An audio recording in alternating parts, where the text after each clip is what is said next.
Mama saya bilang begini, Supardi, biar kamu tahu ya bahwa di rumah ini kami itu sangat binatang. Saya lakukannya nama semedi, itu berhubungan dengan roh-roh itu ya, untuk mendapatkan saya untuk tahan pukul, tahan bacok, bahkan pelet gitu ya.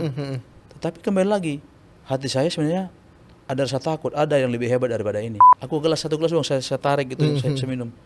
Terima kasih Tuhan, ternyata saya masih bisa hidup.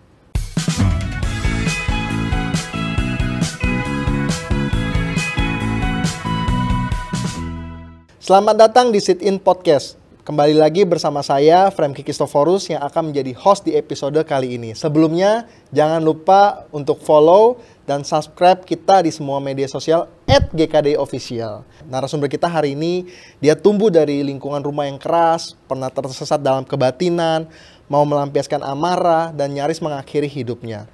Mari kita simak bagaimana salib Kristus dan komunitas mengubahkan hidupnya dia. Dan mungkin ini juga bisa menjadi langkah pertama buat kamu yang nonton video podcast kita hari ini. So, mari kita sambut Supardi di Sit In Podcast kita siang hari ini. Woo! Halo, selamat siang Bro Supardi. Siang Bro Fremky. Siang, wah mantap ya, thank you udah bisa hari ini datang di studio kita hari ini. Boleh nggak perkenalkan nama, saat ini profesi pekerjaan seperti apa, di mana, dan lagi di ministry mana gitu. Oke, siap. Oke, perkenalkan nama saya Supardi Brutu. Profesi saya adalah pekerja lah, karyawan ya. Keadaan saat ini ya, kalau saya bandingkan dari awal-awal saya datang dari daerah ya, saya merasa sangat diberkati Tuhan sampai sekarang. Jauh lebih baik itu. Nah, saya kalau ditanya ministry, kebetulan kita sekarang lagi buka cabang GKD Bintaro. Saya dari GKD Bintaro. GKD Bintaro ya. Perkenalkan juga dong nih ya. Iya. Boleh cerita nggak sih gimana kisah hidup dan perjalanannya Bro Supardi ya? Nah, mungkin sebelumnya saya perlu saya jelaskan ya, ketika saya sebelum sekolah ya, bapak sama mama saya itu tinggal di daerah Tapanuli Selatan. Itu daerah pegunungan. Oke. Ketika kita turun mau menjual hasil bumi itu memakan waktu 2,5 jam jalan kaki. Nah, ketika saya sekolah itu tadi yang saya bilang bahwa saya dititipkan di kampung nenek saya itu yang transmigrasi. Oke. Namanya nenek ya, pasti kita masih diperlakukan sayang lah ya. Nah, berjalannya waktu, orang tua saya pun karena ada juga warga yang jual rumah yang transmigrasi itu, diambil lah. Tapi yang tinggal situ kami sama mama gitu. Bapak saya masih tetap di daerah pegunungan itu. Ikut nenek lah ya. Iya, gitu. ikut nenek. Nah, tapi mungkin karena faktor ekonomi Bro. Faktor ekonomi memang ada saat kita kehidupan itu ya, makan beras, nasi itu hanya dengan garam. Oh, dengan garam. Ya, bahkan kita pernah makan pakan yang harusnya untuk hewan pernah kita makan. Sampai segitunya ya. Mungkin itulah yang mendasari orang tua saya, mama saya ini ya, yang mendasari mama saya mungkin udah nggak mikirin lagi bagaimana untuk mendidik anak untuk baik. Maunya ya kerja gitu. Tenaga kita orang tua berharap bisa membantu pekerjaan orang tua di sawah itu. Jadi mama juga bertahan hidupnya waktu itu juga dengan bekerja di sawah ataupun di ladang lah ya gitu. Kadang di ladang orang. Oke. Ya, berkata tuh harian gitu. Itu pun kalau ada gitu. Oke. Nah, sembari juga kita punya sawah sendiri juga gitu. Oke. Jadi saya berpikir begini ya, anak-anak SD, kelas 4 SD lah ya, harusnya masih bermain kalau menurut saya. Bener gitu kan. Nah tapi kita diwajibkan Bro, pulang sekolah itu wajib ke sawah itu, kemanapun orang tua entah buka sawah atau di ladang orang, kita harus ke sana gitu. Tapi kalau enggak ya ngerti lah bagaimana kehidupan di daerah itu, apalagi di desa-desa ya. Orang tua pun nggak ngerti yang namanya bagaimana untuk mendidik anak, untuk merupakan dengan baik. Mereka mungkin nggak sampai pemikiran ke sana gitu. Oke. Nah, saya kan gini Bro, ya harusnya orang tua bangga dong. Betul. Anak kecil sudah kerja di sawah, cuman kadang ada kalanya kita capek Bro. Nah ketika saya berhenti itu kadang-kadang orang tua saya nggak terima. Berhenti ini dalam artian ambil waktu, contoh misalnya, aduh gue lagi capek habis ini gitu kan. Jadi berhenti untuk ya paling 5 menit, 10 menit, ibaratnya seperti itu. Iya, duduk aja sebenarnya tetap di situ juga. Tetap situ, hanya duduk aja gitu. Nanti orang tua saya udah teriak gitu. Nah, mungkin saya juga punya karakter dari kecil itu memang gampang marah Bro. Nggak terima saya gitu. kok bukannya bersyukur kok malah memperlakukan Sunda. Itu bisa lawan bro. Oke. Saya balik teriak itu. Nah itu kadang-kadang orang tua saya langsung kejar saya pakai kayu, saya kabur. Oke. Nah, sering berjalan begitu, mungkin orang tua saya pun merasa emosinya nggak pernah terlampiaskan kan, dendam juga mungkin bro. Iya. Dendam. Nah pernah satu ketika tuh pagi hari, kebetulan libur sekolah, kita mau makan bro. Kembali saya bilang tadi, hanya nasi sama garam doang. Nah saya melihat adik saya kok nasinya lebih banyak ini, saya komplain gitu ya. Nah, sementara adik saya belum bekerja di sawah, belum, karena masih kecil. Nah, saya hanya komplain gitu doang gitu kan. Tiba-tiba mama saya gini, udah kamu si Anu, adik saya nih, sama si Anu sama kakak saya, kunci jendela, kunci pintu. Ketika itu dikunci, wah saya digubukin bro sampai gagang sapu itu. Saya teriak itu, aduh memang saya merasa waduh. Pernah juga ketika saya kelas 5 SD itu mama saya bilang begini, Supardi, biar kamu tahu ya bahwa di rumah ini kami itu sanggap binatang. Aduh. Itu. Jadi saya berasa waduh, saya ini anak mereka bukan sih, gitu kan? Dan juga anak yang sering dipukulin itu di rumah saya satu-satunya. Dibandingkan kakak ataupun adik yang lain, nggak ada yang dapat. Nggak pernah malah memperlakukan seperti saya, nggak ada gitu. Jadi itu mulu pertanyaan saya, gitu. Saya jangan-jangan bukan anak mereka nih gitu kan. Itu cuman saya lihat dari urutan umur, tapi anak mereka gitu. Nah, saya kan saya anak kedua dari 5 bersaudara ya. Oke. Ya, itu bro. Apa sih efeknya? Efeknya waktu masih kecil ya, masih sama nenek saya pemberani bro. Pemberani dulu. Jadi karena dapat kasih sayang dari nenek lah ya, di sangat ibaratnya itu sangat disayang, sangat diprotek gitu-gitu lah ya. Dulu saya nggak takut sama siapapun. Wow. Masa kecil sebelum dididik sama mame ya. Tapi setelah itu saya jadi pendiam dan pemalu bro. Pendiam. Karena berpikir begini, kalau saja orang yang melahirkan saya tidak pernah menyayangi saya, nggak mungkin saya berharga di mata orang lain di luar sana gitu. Saya merasa nggak ada harganya di mata orang, itu aja sih bro. Jadi perlakuan yang Bro Supardi dapat itu justru malah membuat Bro Supardi yang tadinya ibaratnya karakternya berani, terus percaya diri, tapi ketika dapat omongan seperti itu efeknya itu sampai membuat bro itu kayak jadi malah berubah total 180 derajat dari nggak ada harganya lagi aslinya lagi gitu ya. Jadi kayak benar-benar kayak cuman jadi orang yang pemalu gitu ya. Iya, benar bro. Akhirnya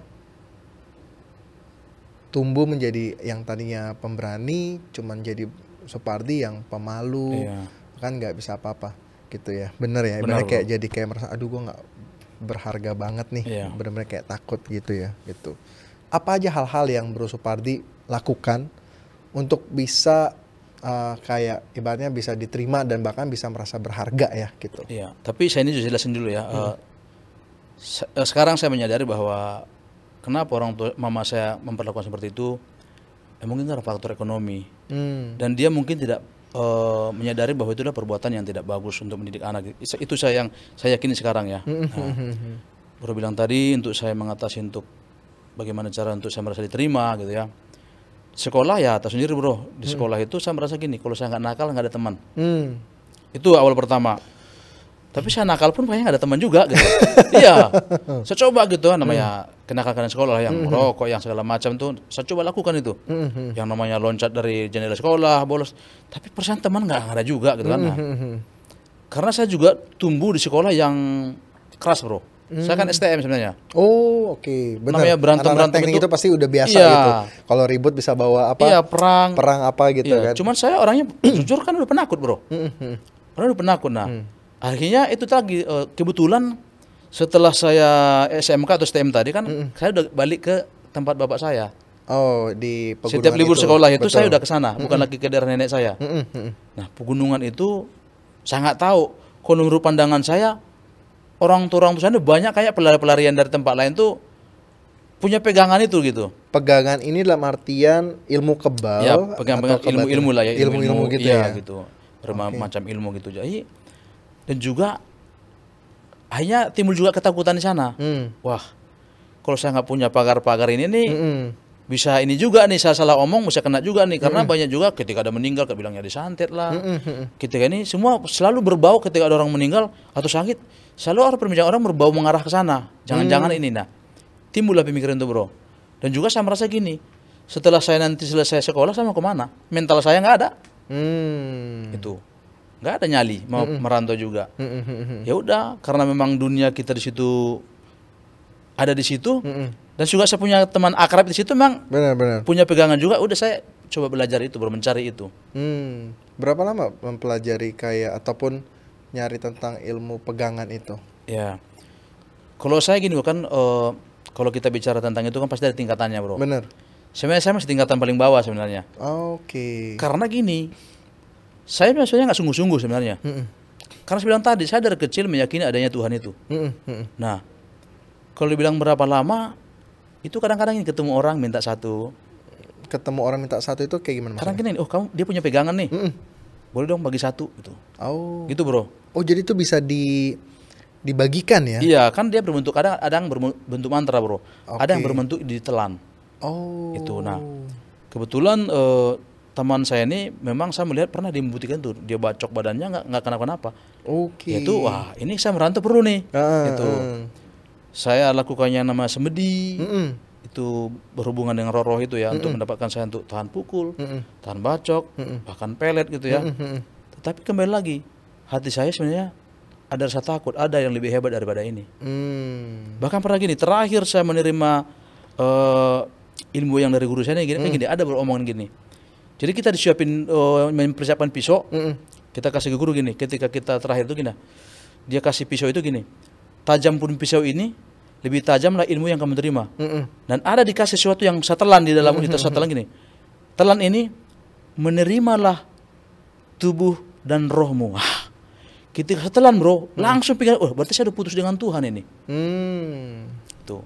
Makanya semua yang saya pelajari, dibilang tahan bacok, walaupun saya panggil roh-roh itu, tetap aja, tetap saya robek juga, bro. Karena yang saya nggak sepenuh hati, tapi saya butuh itu. Saya butuh itu, sampai takut sama Tuhan. Gitu. Itu sih, bro. Tapi dengan udah menguasai itu, apakah benar-benar akhirnya Bro Supardi benar-benar kayak, wah, gue jadi kebal nih ibaratnya. Ada efek itu juga gitu. Kalau untuk efek itu sebenarnya tidak ada, bro. Karena saya memang dua hati. Tapi kalau memasukkan roh-roh jahat ke tubuh orang bisa. Saya itu yakin. Itu pernah saya praktekkan itu. Oh. Bagi siapa yang mau bisa dia. Jadi kalau mempelajari ilmu itu, kalau untuk akhirnya karena masih ada keraguan, Iya, kalau tahan bacok segala macam tahan enggak. bacok karena belum sampai itu, karena kan ibaratnya karena keraguan itu, Iya, jadi nggak sepenuh hati gitu Iya. ya. Jadi belum sampai terbukti bahwa akhirnya Bro Supardi ini benar-benar kayak Mendalami banget itu. mendalami gue anti bacok, tapi Iya. sampai ya ilmu kebatinan yang dipelajari ini cuma sampai ibaratnya memasukkan roh dari satu ini ke badan Ya, orang lain itu- lah gitu itu ya. nyata itu adanya, Itu nyata, ya. benar-benar udah Ya. pernah dilakukan ya. Asal orang itu mau. Bener, oke. Ya. Lalu perjalanan Bro merantau ke Jakarta sejak kapan? Sejak lulus STMK atau bagaimana? Oh ya, saya setelah lulus STM itu kan merantau lah ke Jakarta, bro. Yang saya tuju itu Berarti tahun berapa itu? tahun 2003, 2003 ya? bulan Maret ya. Bulan Maret ya. Ya. Kebetulan ada teman saya udah lama di sini juga. Nah, yang saya tuju di situ. Nah, tapi saya dulu berpikir saya ini ada bahasa yang dibawa di kampung itu, saya berpikir, oh lewat orang ini saya gampang dapat kerja. Setelah nyampe ke sini ternyata tambal ban. Tuh. Iya, iya. Dan juga karena tadi rasa takut tadi, saya pun merantau tidak bawa ijazah, bro. Takut hilang.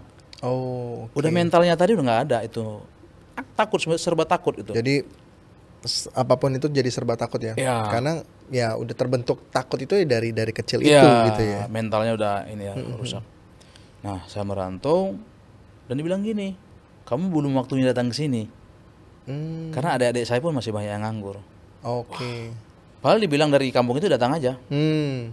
Ternyata ketika datang belum waktunya datang gitu. Karena adik saya pun masih banyak yang nganggur. Berapa lama lagi kamu nunggu mereka?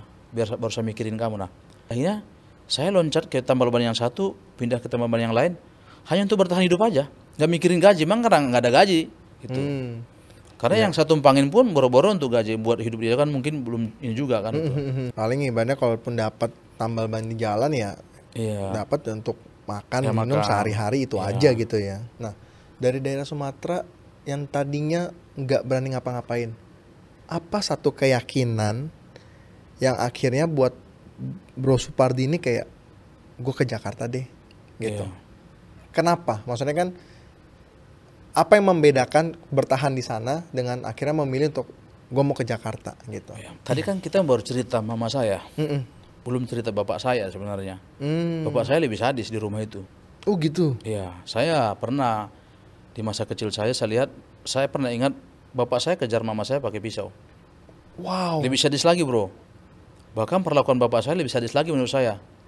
Ke sayanya gitu. Tapi ke yang lain enggak, itu kembali lagi ke yang lain enggak ke saya tuh. Nah, akhirnya saya merasa nggak nyaman tinggal bersama orang tua saya.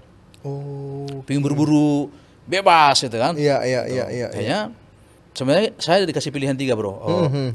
Mau merantau ke Medan, mau ke Jakarta atau menjadi TNI. Cuman bapak saya bilang gini, kalau mau jadi TNI bantu orang tua setahun. Saya bilang enggak, karena saya penakut. Kalau mau jadi TNI kasih saya kesempatan merantau dulu biar punya nyali. Orang tua saya tetap ngelawan, bantu orang tua titik. Situ kita berantem bro. Saya berani dong ngelawan kan. Saya udah siap berani ngelawan lah, ngantap kabur itu. Akhirnya itulah ada teman saya pulang kampung itu ada tawaran itu. Benar. Ayolah kalau ini itu sampai ke Jakarta itulah bro, luntang-lantung kurang lebih 3 tahun lah ya. Nah akhirnya pindah sini. Tapi kembali bro, saya dalam perantauan ini saya selalu ingat Tuhan tapi nggak pernah ke gereja. Hati kecil untuk ingat Tuhan itu selalu ada ya. Ada. Karena ya maksudnya tempat Bro Supardi dari kecil ketika mengalami ketidaknyamanan dalam keluarga abusive itu, tempat Bro bercerita ya sebenarnya hanya Tuhan lewat doa sebenarnya kan gitu. Selalu ingat Tuhan. Nah akhirnya mungkin proses Tuhan ya. Proses Tuhan itu bermula ketika saya numpang di tambal ban di daerah Depok, Pancoran Depok. Saya ditawarkan gaji 100.000 sebulan bro. Wih, 100.000 sebulan. Sebulan. Ya, sebenarnya sih bukan gaji, tapi setidaknya ada lah gitu kan. Iya, bener. memang makan dikasih. Bener. Tapi bulan demi bulan kayaknya nggak ada juga. Bahkan saya diharuskan kerja dengan curang. Oh, dengan curang ini gimana? Oli yang kita jual palsu. Oh, palsu dalam artian ini oli bekas atau? Ada sindikat itu juga bro. Oh. Ada juga orang-orang yang merakit oli-oli seperti itu. Hanya beli pewarna, pewangi, botol itu ada. Oh gitu. Ada bro. Seperempat juga palsu. Dan juga kita kan tambal ban ya. Memang bahasanya tambal ban walaupun ada seperempat yang lain, tapi intinya tambal ban itu bengkel. Nah, jadi gini, ketika ada yang mau dorong-dorong nih kempes ban nih bro ya, dia tanya, kamu bisa sobek nggak? Bisa. Tapi kan gini bro. Kan hati kecil bilang tadi kan saya ingat Tuhan, tapi hati kecil itu nggak bisa. Iya. Ketika pernah ditanya, saya bilang bisa, tapi dilihat saya tambal, nggak saya sobek, nggak saya ganti ban dalam. Oh marah dia bro. Ketika orang ini sudah pergi, kamu masih nggak kerja sama saya nggak? Saya bisa tanya, bisa, kamu nggak kerjaan. Banyak lah perlakuan seperti itu. Nah karena saya nggak menuruti semua keinginan dia, saya ini serba salah. Karena pikiran saya gini loh. Orang saya nggak digaji kok, masa kamu paksa saya berbuat dosa? Itu, saya nggak digaji bro. Nah itu akhirnya saya nggak tahan bro. Nah kasih bilang tadi saya sebatang kara di perantauan. Betul. Sama kemana nih? Nah, ayo gini, apa saya bunuh diri aja biar orang ini berurusan di polisi? Ini kayak balas dendam saya sini. Iya. Aduh, tapi kembali ingat neraka tadi. Itu, cuman bener. karena merasa hidup saya udah nggak berarti bro. Kayak mending lebih mati aja lah. I see. Jadi makanya tadi sempat muncul keinginan untuk bunuh diri itu ya ketika gagal di perantauan hampir selama 3 tahun itulah ya, maksudnya yang ibaratnya padahal niatan untuk ke Jakarta itu selain kabur, selain lari karena udah merasa benar-benar nggak nyaman karena pengen bebas, tapi juga sebenarnya pengen mengadu nasib lah. Iya betul. Karena bro. kan banyak kalau zaman dulu kan kalau orang dari daerah gitu-gitu kan, kalau dengar kata Jakarta itu adalah tempat untuk kita mengadu nasib lah ya. Kalau banyak orang bilang seperti itu kan, tapi yang ada ketika nyampe Jakarta bukannya mendapatkan ekonomi yang baik gitu ya, malah sebenarnya malah makin terpuruk. Makanannya gitu ya. susah ya. Makanannya untuk susah gitu ya. Tapi sesusah-susahnya kalau dulu kan waktu kecil nasi garam gitu. Kalau Jakarta sampai pernah nggak makan berhari-hari kan? Pernah bro. Jadi masih cerita yang tadi gini kan, yang di bengkel yang tadi, saya bawa dalam doa. Tuhan saya udah putus asa. Saya kepengennya mati bunuh diri, tapi Tuhan saya terus dosa. Nah disitulah saya berdoa bro. Setiap malam kebetulan di bengkel itu tidur saya. Kalau yang punya bengkel kan dikontrakan di luar bengkel. Nah, Oke. setiap malam jam 12 malam itu saya berlutut dan bersujud menangis saya. Tuhan, berikan saya pekerjaan yang halal. Karena saya tahu di situ yang kami kerjakan tidak halal. Yang bisa mencukupi kebutuhan hidup saya. Nah, Tuhan berikan saya waktu untuk saya bisa ke gereja. Oke. Karena di situ dibilang jangan pikirin gereja dulu, ini perantauan. Dan nggak ada libur bro, sama nggak ada libur. Jadi Senin sampai Minggu full Berbulan-bulan nggak ada 24 jam libur. gitu ya. Kerja, nah ke gereja pun jangan pikirin gereja dulu lah. Nah, bilang, Tuhan saya kepengen punya waktu ngobrol-ngobrol dengan pendeta. Terus yang bro bilang tadi ada mengalami hal yang tidak pernah kesusahan seperti apa gitu ya. Banyak bro, pernah saya jaga bengkel orang juga. Itu bayangin bro, penghasilan penjualan sehari itu cuma dapat 1.500 perak. 1.500. Ya bro. Akhirnya apa? Itu yang saya beli itu yang dulu kan masih ada roti yang 500 perak ya. Iya, iya. Itu udah saya makan bro, roti itu sepanjang hari, uang itu. Oke. Itu pun ketika saya minum aqua gelas, Tuhan makasih saya masih hidup. Aqua gelas, satu gelas uang saya tarik gitu, saya minum. Terima kasih Tuhan, ternyata saya masih bisa hidup. Itu banyak lah bro hal-hal yang dibilang kalau masalah kesusahan makan ya banyak gitu. Putus asanya ini seberapa putus asa, bro? Maksudnya sampai akhirnya kayak gue kayaknya gak pantas buat hidup deh. Karena mungkin udah lebih 2 tahun kali bro, hidup saya nggak jelas, luntang lantung gitu. Selama 2 tahun itu Iya. di Jakarta ya? Iya, maksudnya kok hidup saya kayak nggak ada kepastian, kayak orang-orang kan ada kayak bebas entah mau kemana gitu. Tuh kerja tanpa gaji bro, hanya dapat numpang aja saya, numpang dan bantu-bantu di bengkel itu gitu. Terus apa yang membuat kalau kita lihat hari ini kan, Ya, Bro Supardi seorang karyawan gitu kan, yang pasti ya betul. dapat keuangan yang lebih stabil dan segala macem gitu kan. Bagaimana titik mula Tuhan bekerja dalam hidup Bro Supardi? Yang saya bilang tadi saya berdoa tiap malam itu ya. Akhirnya saya putuskan kabur bro dari bengkel itu. Saya udah nggak tahan. Memang nggak digaji kok, tapi saya lalu diajari dipaksa, menurut saya dipaksa lah ya, merugikan orang di situ. Akhirnya saya kabur. Nah akhirnya gini, memang kan nggak digaji, saya nggak punya pegang uang bro. Karena saya udah punya niatan kabur itu, mau nggak mau saya nguntit 1.000-2.000. Dapat 50.000 bro, hanya buat ongkos bro. Pergi dari situ, ongkosnya angkot, saya kabur. Itu pun saya titip surat, saya minta maaf. Saya tinggalkan surat dan saya tunggu sampai azan subuh. Saya pikir banyak orang yang aman lah bengkel, saya tinggal, saya kabur. Nah singkat ceritanya, numpang di bengkel teman di Bojonggede 2 minggu karena saya nggak mau jadi beban. Saya pergi dan rencana tidak baik lagi. Nah saya naik angkot dari Pasar Minggu, Metro Mini 75 yang Pulau M ya. Iya ya tahu. Zaman dulu masih 75. Turun di warung buncit raya tanpa tujuan, udah kayak orang gila. Saya turun, saya nggak tahu mau kemana. Mungkin kalau bukan Tuhan tolong saya udah sama kayak orang gila bro. Jalan-jalan nggak ada tujuan. Emang udah kosong. Nah saya kayak diarahkan pikiran saya kepada seseorang yang menurut saya cuek. Pernah kenal sepintas kita aja, bengkel juga. Tapi saya nggak suka juga, orangnya cuek. Nah, saya kalau saya ke sana orangnya cuek. Paling juga nggak ada harapan apa-apa. Tuh nah. Tapi kalau untuk kembali ke yang tadi, saya udah niat nggak bakal kembali. Saya nggak mau jadi beban orang juga. Tapi saya diarahkan ke bengkel itu di daerah Pejaten Barat. Namanya bengkel itu Haryono Asugian namanya orangnya. Nah, ketika datang, wah kamu udah enak ya. Saya bilang, enggak, justru hari ini saya nggak tahu saya masih hidup atau mati. Kamu ini nah, kamu udah makan belum tuh? Saya bohong, saya bilang udah. Kamu belum makan, mungkin muka saya udah pucat bro. Saya ditarik ke warteg bro, diseret ke warteg itu. Nah kembali ketika saya makan saya menangis. Tuhan ternyata masih hidup itu ya. Nah ditawarkanlah saya di situ bro. Udah kamu mau nggak? Karena sudah ceritakan kronologi perjalanan saya kan, nah mau nggak kerja di sini? Sistemnya bagi hasil, tapi malam hari. Dia siang hari, saya malam hari. Tapi janganlah nanti bahaya. Enggak, saya bilang saya udah biasa malam hari. Nah, singkat cerita deal lah ini. Deal. Nah, itu tadi. Ternyata saya nggak tahu. Dia ini mungkin udah murid. Dulu pertama kali kenal mungkin belum mengenal firman Tuhan, belum mengenal Tuhan gitu dengan benar gitu. Nah, mulai itu saya diajak ke gereja. Ke gereja gitu kan. Enggak lah. Apain gitu kan. Itu. Nah, akhirnya diajak ke gereja, saya nggak mau. Nah, tapi kan sering banyak teman-teman gereja datang. Saya kan boro-boro mikirin mandi bro, nggak mikirin saya penampilan. Kadang baju bengkel mereka tidur aja di bengkel. Tapi kok orang-orang ini menyapa saya kok kayaknya tulus banget ini. Hmm. Ya saya orang yang dulu nggak bisa bergaul, Iya. merasa tertolak. Mm-mm. Ada orang-orang kayaknya nyapa saya serius nih gitu kan. Nah, Hmm. akhirnya yang tadi yang punya bengkel udah minggu demi minggu aja saya ke gereja, akhirnya saya mau bro. Coba sekali ya gitu kan. Hmm. Nah, saya coba sekali, ya sampai saya diajak belajar Alkitab, saya mau. Mulai ke gereja, belajar Alkitab gitu. Tapi timbul lagi, enggak lah. Kayaknya mereka orang sesat kayaknya gitu. Saya serius loh.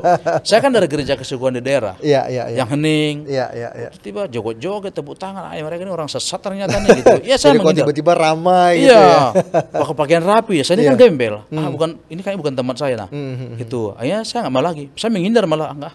Saya fokus nyari duit aja. Nah, itu bro. Nah di situ saya bilang tadi, ketika saya mulai baru aja sebulan bro saya menghindar. Saya seminggu nggak mau lagi. Kayak nggak mau lagi tuh. Nah tiba-tiba ada pelanggan kita ngutang barang bro.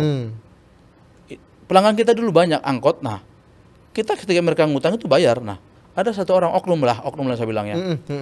Janji ngutang. Nah ngutang ke saya bukan ke yang punya bengkel. Oke. Nah kalau ke saya kan Berarti modal kan tanggung jawabnya. iya modal saya bayar Ardi bro. gitu, betul. Iya modal saya harus ganti. Nah tetapi nggak tahu. Oh tiba-tiba hati saya jahat bro.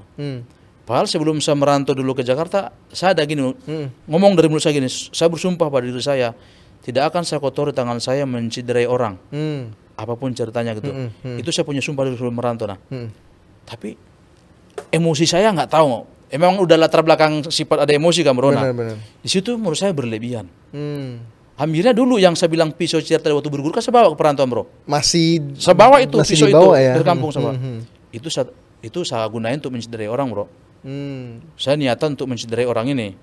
Itu punya rencana memang udah niat sekali. Tetapi itulah kasih sayang Tuhan. Kembali jemaat yang tadinya sering datang ke bengkel yang mengajar Alkitab itu Bro Yohanes Boli. Saya cerita lah gitu. Bang saya baru seminggu menghindar dari kalian, saya makin jahat. Saya mau menciderai orang ini.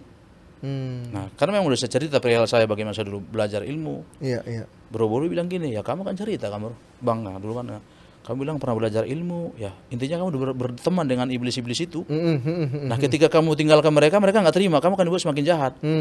Pertanyaannya, masih mau lanjut belajar Alkitab nggak? Nah, akhirnya saya punya pikir kayaknya benar juga. Itu lanjut itu belajar Alkitab bro. Akhirnya lanjut lagi lah ya. Lanjut ya Kembali sama ke lagi gereja, lanjut lagi gitu. Wow. Itu lanjut. Terus tibalah itu bro belajar tentang salib itu. Belajar tentang salib. Awalnya saya masih sombong, masih keras gitu. Ketika belajar tentang salib dijelaskan dengan dalam. Kan ditanya gini, disuruh baca ayatnya kan. Oh Yesus mati karena siapa? Karena dosa manusia. Saya tahu biar menurutmu biar sama karena dosa saya. Saya suruh baca lagi gitu kan. Kayaknya boleh praktekkan gitu. Bayangin tuh. Ditarik tangannya Yesus ditarik. Saya manggil Eloi. Eloi. Sampai pecah dalam dia mati. Kalau seandainya di dunia manusia hanya kamu. Yesus mati, wah itu udah langsung saya tertunduk bro. Ini urusan dengan Tuhan ini. Saya langsung tertunduk, saya bilang karena dosa saya bang. Mulai sejak itu saya betul-betul serius untuk lanjut belajar Alkitab itu. Wow. Tantang untuk meninggalkan kebiasaan-kebiasaan buruk. Saya serius untuk ambil itu bro. Wow, thank you. Jadi karena ada orang-orang yang support ya, dan bahkan ibaratnya ya ibaratnya kalau dari Bro Supardi tadi kan bilang siapa sih gua? Ya maksudnya maaf ya, maksudnya cuman seorang yang kesannya berpakaian gembel di bengkel, tapi yang bahkan orang tua sendiri pun pada masa dulu ya itu karena kesulitan ekonomi itu yang kesannya akhirnya jadi menolak ya, kesannya kayak gitu, bahkan mengabuse gitu ya. Tapi ada orang-orang yang sebenarnya malah nggak kenal gitu di kota besar rantauan, tapi malah baik dan segala macem gitu kan, dan bahkan akhirnya mengajarkan Alkitab. Jadi di situ ya berarti titik Bro Supardi akhirnya bisa kenal Tuhan, kenal firman lah ya, kayak betul, gitu bro. Wow, sangat-sangat keren ya. Dan dari situ akhirnya Tuhan bekerja ya. Dan Tuhan benar-benar nggak tinggalkan Bro Supardi, bahkan sampai ketika Bro Supardi berubah dan firman mengubahkan hidup Bro Supardi juga ya gitu. Betul, bro. Apa peran komunitas yang paling besar bagi Bro Supardi dalam hidup Bro Supardi pada masa itu? Waduh, kalau dihitung-hitung sangat banyak bro. Bahkan saya bisa duduk di sini pun itu juga bagian daripada mengenal firman dan pengaruh dari komunitas, bro. Wow. Karena yang pemalu, minder. Nah, jadi perubahan yang salam sangat banyak sekali, bro. Saya semakin pede. Karena ditantang kan. Kalau kamu mau bertumbuh ya harus mau ditantang. Ditantang harus belajar nyapa orang di gereja. Yang tadinya biasa mungkin agak takut, Iya. malu gitu ya. Saya ditantang. Pokoknya setiap hari Minggu kamu harus kenal tiga orang jemaat. Saya lakukan itu, bro. Wow. Nah, saya merasa diterima juga. Nah, semakin saya lakukan itu, saya merasa semakin diterima. Oh iya, saya ternyata berharga ya. Wow. Itu sih, bro. Jadi hal kecil yang menumbuhkan rasa percaya diri, bro, itu yang paling utama yang dulu komunitas lakukan ya. Iya. Yang ibaratnya benar-benar bantu bimbing Bro Supardi untuk kayak keluar dari rasa minder dulu, Iya. sampai akhirnya bisa punya kepercayaan diri Iya, ya, kayak betul, gitu. Gimana akhirnya punya cerita bisa jadi karyawan dengan punya sustain income dan saat ini dipercaya sebagai apa gitu kan? Oh iya. Ketika saya di Tambal Ban itu kan saya mengalami kejadian yang menurut saya sedih lah gitu. Jadi pernah bengkel yang saya jaga itu, saya kan usul malam hari, bro. Nah, saya selesai saya teduh pagi-pagi. Nah, saya ambil waktu untuk tidur sejenak. Tidur. Nah, itu pagi-pagi tuh ketika mata terbuka itu barang sudah kosong semua, bro. Digondol maling semua, bro. Gitu. Ya, habis tuh barang semua. Waduh. Cuman saya dikuatkan sama kisah Ayub. Dibilang bahwa Ayub yang dekat dengan Tuhan aja mengalami pencobaan kok, apalagi saya. Saya kuat. Nah, akhirnya karena saya lama berdoa untuk dapat pekerjaan, bro. Tetapi saya masih nyaman di sini. Di bengkel ini Ya, ya. mungkin cara Tuhan untuk membuat saya tidak nyaman lagi karena tadi masih penakut, malu, bro. Kalau saya nanti ngelamar ke pekerjaan, aduh, gimana ya, nah. Mungkin Tuhan bongkar kenyamanan saya dengan cara itu. Akhirnya nggak lama kemudian di ngajian itu ada seorang brother nawarin saya kerja. Tuh, untuk ngirim-ngirim barang. Dari situ, bro, saya mulai lepas dari profesi itu. Iya. Itu dari situ. Ya, kalau dibilang sampai sekarang ya mungkin dari pekerjaan yang pertama itu dari mulut ke mulut udah banyak. Ya itu tadi karena Tuhan sudah bentuk saya menjadi orang yang pede, saya udah bisa menjalin hubungan pertemanan gitu kan. Jadi banyak relasi untuk tanya-tanya ketika kesulitan ini, ketika butuh pekerjaan itu. Sampai sekarang itu, saya bisa bekerja sampai sekarang gitu. Di tempat yang sama kah? Beda. Oh, Beda. di tempat yang berbeda ya? Ya, kalau tadinya saya kan kerja di sebuah perusahaan kirim-kirim barang, nah sekarang saya di kayak sebuah yayasan gereja, bro. Jadi dari situ akhirnya mulai akhirnya perlahan demi perlahan ekonomi juga membaik dan segala macam. Saat ini pun juga sudah berkeluarga berarti ya? Sudah, bro, sudah berkeluarga, bro. Ya. Di tahun berapa berarti menikahnya? Menikah tahun 2012, bro. 2012 ya. Iya. Ketika masih di bengkel itu atau bahkan setelah ekonomi juga sudah membaik? Sudah ekonomi baik lah, bro. Yang waktu udah jadi karyawan tersebut Iya, ya kirim-kirim ya. betul, ya. Wow. Jadi bagi teman-teman ataupun pemirsa hari ini yang kalau ada di posisi yang kayak merasa kayak gue pernah mengalami kisah hidup yang seperti Bro Supardi, jangan pernah nyerah ya, karena kita nggak pernah tahu kapan penyertaan Tuhan itu akan datang. Karena kita nggak akan pernah tahu bagaimana cara Tuhan bekerja. Tuhan bisa bekerja lewat siapapun. Hanya apakah dalam setiap kesulitan yang kita hadapi, kita tetap mau ingat Tuhan nggak?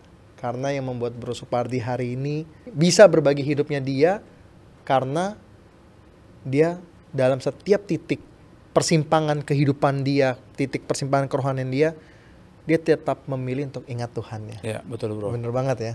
Di penghujung acara kita ini, di penghujung podcastnya kita ini, ada nggak sih pesan dari Bro Supardi ataupun mau bagikan ayat juga boleh, ataupun kata-kata penutup pun buat teman-teman ataupun pemirsa yang hari ini ada di masa sulit yang mungkin seperti Bro alami, ada nggak kata-kata penutup ataupun encouragement ya untuk mereka, dan ayat-ayat yang menjadi pegangan Bro Supardi juga boleh. Kalau pesan saya sih gini, saya berharap sih perjalanan hidup saya ini betul-betul bisa banyak membantu orang untuk bisa lebih dekat dengan Tuhan. Wow. Saya tahu di luar sana lebih banyak perjalanan hidup orang yang lebih wah dibanding saya. Saya nggak ada apa-apanya. Kisah yang saya alami nggak ada apa-apanya. Mungkin banyak teman-teman di luar sana atau mengalami kepahitan atau kayak saya bilang tadi minder, tertolak gitu ya. Ada alasan-alasan untuk tidak mau datang sama Tuhan gini. Saya ada ayat gini, bro ya. Boleh. Ayat saya bacakan ya. Boleh. Itu Semoga teman-teman yang mungkin saya kemana ya? Saya pengen ikut Tuhan tapi nggak ada yang bawa saya gitu. Jadi di Matius ayat 11 ayat 28 mungkin bilang ini. Marilah kepadaku semua yang letih lesu dan berbeban berat, aku akan memberikan kelegaan kepadamu. Nah, Wow. mungkin kita ada rasa kayak hidup saya kayak mau bunuh diri ya. Beban kayak berat banget nih, kayaknya nggak ada kelegaan nih. Nah, ayo datang sama Tuhan, berdoa gitu ya. Iya. Dan juga banyak juga mungkin kita teman-teman beralasan, saya kan ekonomi saya begini, Iya. hidup saya masih susah, enggak lah, belum waktunya untuk fokus sama Tuhan. Hmm. Padahal semua itu datang dari Tuhan. Nah, saya juga membagian ayat ini bro, Hmm. di Matius 6 ayat 33 gitu ya. Boleh. Tetapi carilah dahulu kerajaan Allah dan kebenarannya, maka semuanya itu akan ditambahkan kepadamu. Nah, inilah juga bagian dari kekuatan buat saya untuk semakin semangat ikut Tuhan. Ayat ini bro. Wow. Karena saya bilang saya jarang mandi. Duit. Nah, ternyata dibilang cari dulu Tuhannya. Kehidupan yang membuat kamu kuat segala macam itu nanti itu bagian lain Tuhan akan kerjakan gitu. Wow. Itu sih. Jadi teman-teman, saya berharap sharing saya pada kesempatan ini betul-betul bisa membantu. Jangan sungkan-sungkan mungkin hubungin teman-teman atau siapa kita ada komunitas juga ya untuk bisa teman-teman untuk join. Jangan sungkan-sungkan. Benar. Bahkan saya sampai sekarang bro, saya bersemangat gini. Saya kepengen sebanyak mungkin orang mengalami perjalanan hidup kelegaan yang saya rasakan. Wow. Yang dari Tuhan gitu. Benar. Jadi saya kepengen sebanyak mungkin orang, ayo kita sama-sama bertumbuh. Cerita. Mari kita sama saling menguatkan dan sharing aja cerita. Mungkin itu dari saya bro. Thank you Bro Supardi untuk kata-kata penutup dan juga bahkan ayat-ayat yang dibagikan untuk teman-teman pemirsa juga ya di sini ya, dari Matius tadi tentang bagaimana ya ketika kita lagi kesusahan, kita lagi ini, yuk kembali datang sama Tuhan ya. Ya. Karena nggak akan ada kelegaan yang datang selain daripada Tuhan ya gitu. Jadi buat teman-teman hari ini semoga kisah Supardi ini bisa membantu dan mengingatkan kita bahwa Tuhan itu selalu ada dan Tuhan itu selalu bekerja dan selalu pengharapan itu hanya datang daripada Tuhan itu sendiri. Amin. Dan jika kamu ingin berjalan bersama-sama, GKDI hadir di lebih dari 41 kota di Indonesia dengan komunitas yang siap menguatkan kamu. Bahkan hari ini seperti Bro Supardi juga, kalau bagi teman-teman yang hari ini tinggal di daerah Bintaro dan Pamulang dan sekitarnya, juga jangan sungkan-sungkan untuk join juga bisa dengan komunitas kita yang ada di GKDI Bintaro ya. Ya gitu. betul bro. Dan kalau obrolan sit-in podcast kita ini bermanfaat, jangan lupa share ke teman-teman kalian dan pastikan untuk subscribe media sosial kita di @GKDOfficial di YouTube, IG, dan TikTok. Sampai jumpa pada sit-in podcast GKD episode berikutnya. Terima kasih, sampai jumpa.